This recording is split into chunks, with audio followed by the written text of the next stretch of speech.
Bien, buenos días jóvenes de noveno grado. Es para mí nuevamente un placer compartir con ustedes en este espacio virtual.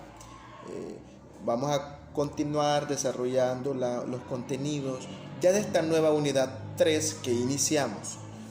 Después de desarrollar ese pequeño análisis literario para inicio de entronización, pasamos ya al desarrollo de los contenidos.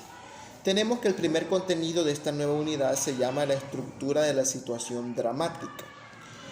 Nos dice el contenido, nos dice el texto de que la estructura de la situación dramática va a ser aquella parte en el teatro que permite dar, dice, propuestas a la acción y el tiempo de la obra teatral, y nos las enumera. Estas unidades dice que son el acto, la unidad informativa, es el acto, nos da la escena, nos da el cuadro y nos da las acotaciones. Las vamos a anotar por aquí. Permítanme. En este momento las anotamos. Tenemos entonces que los elementos de la estructura de la situación dramática va a ser en primer momento el acto. También encontramos que dentro de eso está la escena,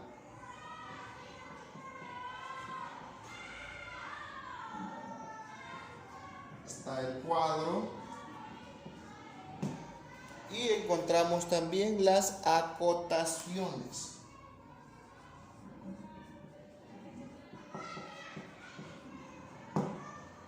Esta será la estructura de la situación dramática.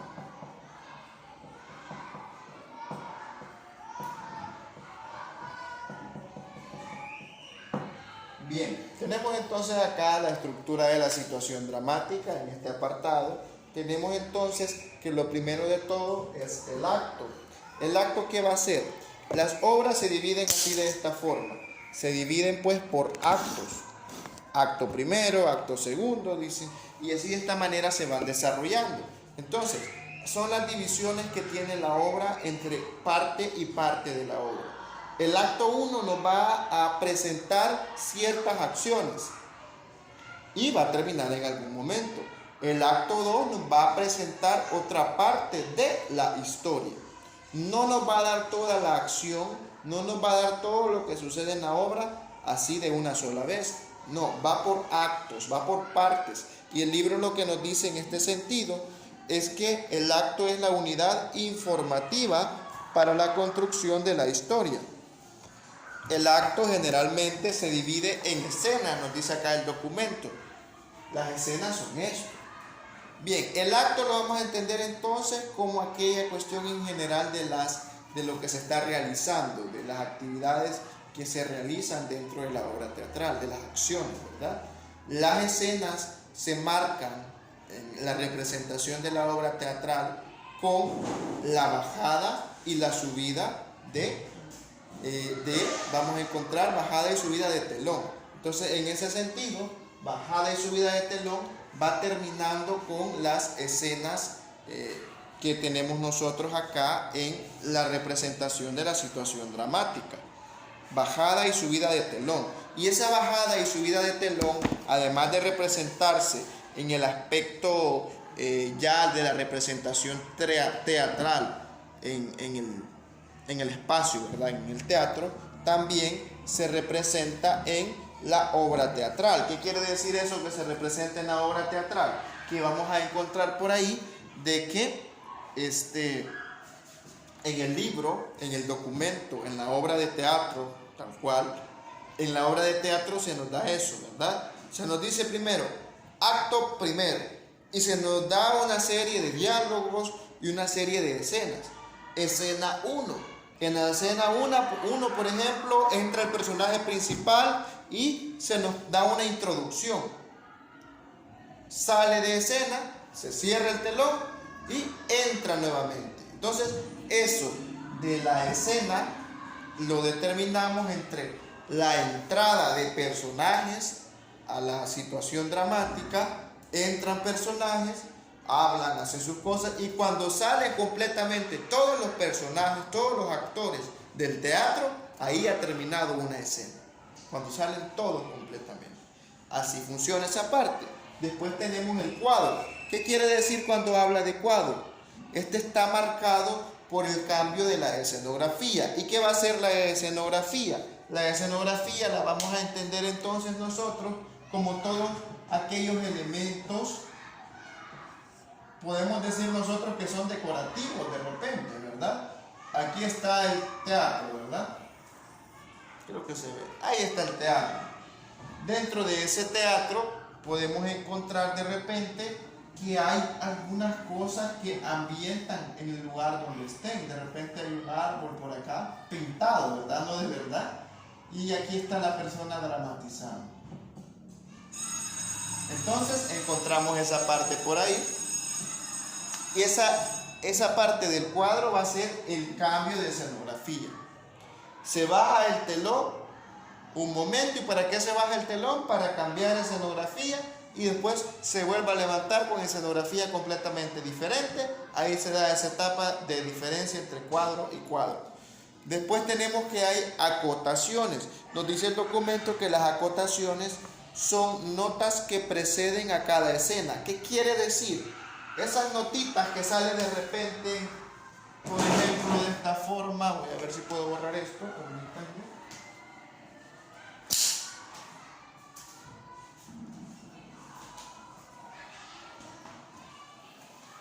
Bien. Bueno, no encontré borrador. Continuaremos así.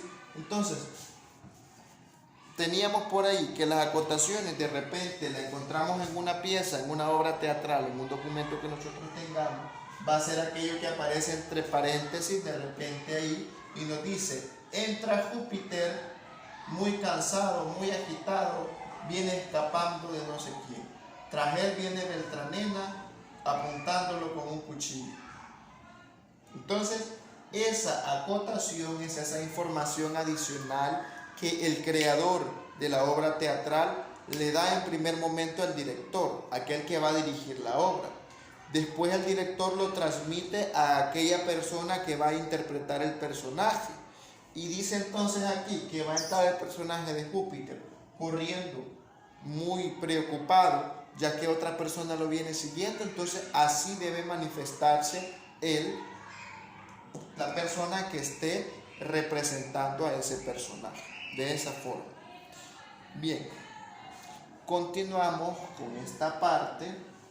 Vamos a llegar entonces al espacio de que toda obra teatral posee una estructura. Toda obra teatral posee una estructura. Tiene un inicio, tiene un nudo y tiene un desenlace. Generalmente la mayoría de cuestiones así narrativas, de textos, tienen esta estructura, ¿verdad? El inicio, ¿qué va a ser? Va a ser cuando se nos da la introducción de todo lo que va a suceder. Se nos presentan a los personajes, se nos dan a conocer sus características y los problemas iniciales que tienen. Después llegamos a la parte del nudo. El nudo es aquella parte donde hay un problema, donde se da el problema central de toda la historia. Ese es el nudo, ahí se da.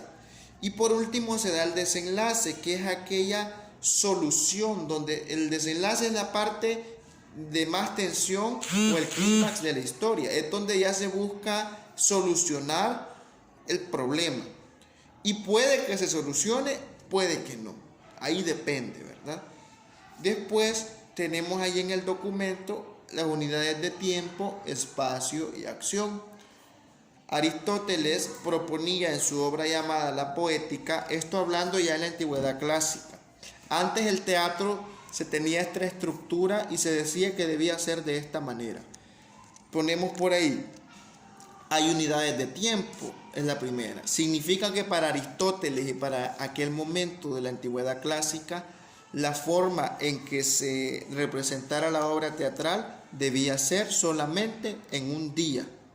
Esa obra teatral no podía estar ambientada en más de un día, solamente uno. Si se pasaba de un día, pues no funcionaba aquello, ¿verdad? el espacio debía ser un solo lugar, un solo espacio. El personaje podía moverse en ambientes, pero dentro del mismo país, por ejemplo, dentro de la misma ciudad, por ejemplo. Y una sola acción, no vamos a mezclar acciones. Eso tenía antes el teatro, ¿verdad? Eso es lo que se desarrolla en esa parte. Después tenemos que el teatro posee una estructura. Y ahí nos va a aparecer una imagen de un graderío. Voy a ver si se las puedo compartir. Bueno, aquí está. Ahí lo van a ver. Esa era la antigua estructura del teatro griego. Aquí tenemos que el edificio se usaba para teatro y estaba formado por dos partes. Un graderío que se llamaba koilón. Generalmente estaba ubicado en la falda de una colina, así como pueden ver acá. ¿Por qué? Ya que las colinas cuando van terminando, van viendo entonces de que queda así como una forma inclinada. Por lo tanto, usted puede generar este espacio, este aspecto, ¿verdad? Como de escalera. Entonces ahí subían y aquí podían sentarse en toda esta parte. Después, estas partes estaban divididos, este graderío, en sectores que se le llamaba kerkis, ¿verdad? Vean acá, aquí está uno más cercano, este espacio que ven ustedes acá para caminar, y hay espacios entre grada y grada para subir y bajar, ¿verdad? Después, lugar en que se desarrollaba la acción escénica y que estaba formado por el escenario. Al escenario se le llamaba esquén y es esta parte que está aquí, miren. Número 1, esquén, es esto, ¿ve? Aquí se representaba la obra teatral. No como en la actualidad que se busca un espacio un poco elevado, ¿verdad? Y ese es el escenario. No, se representaba aquí en este espacio. Aquí se daba todo el desarrollo de la historia. Y tenía como fondo un edificio que podía representar un palacio o una casa. Una larga plataforma de madera donde se ubicaban los actores, que se llama posquenión. El posquenión es aquel lugar donde se cambiaban, de donde salían los actores. Y esa parte está aquí. De aquí salían. Recuerden que los actores no todo el tiempo van a estar aquí en escena, tienen que salir en algún momento. Y esa parte está aquí donde está el numerito 3. Después tenemos que había un espacio circular de 24 metros de diámetro donde se ubicaba el coro, la orquesta, que está aquí en este espacio. ¿A qué se dedicaba la orquesta? El coro se ubicaba pues y se dedicaba a ir contando, ir interviniendo de repente con la música dentro de la obra teatral. Además que nos falta aquí el parodoi, que son las entradas laterales del coro. Por aquí podían entrar también. Salía por acá, podían llegar a este espacio. Ya hablamos de este. Y del koilón, que es la gradería circular. Bien, eso es todo con respecto a lo que va a ser la explicación de esa parte. Ahora vamos a desarrollar la actividad que tenemos en la página 69. Vamos a analizar, vamos a hacer siempre esa actividad de desarrollo, la terminamos y la enviamos al espacio asignado. Para mí ha sido un gusto poder compartir con ustedes, queridos jóvenes de 9º grado, este tema del día de ahora. Cualquier duda, consulta que ustedes tengan con respecto al desarrollo de la actividad, estamos a la orden para cualquier pregunta. Así es de que esto es todo. Gracias por la atención, cuídense mucho y nos veremos en la siguiente oportunidad. Adiós.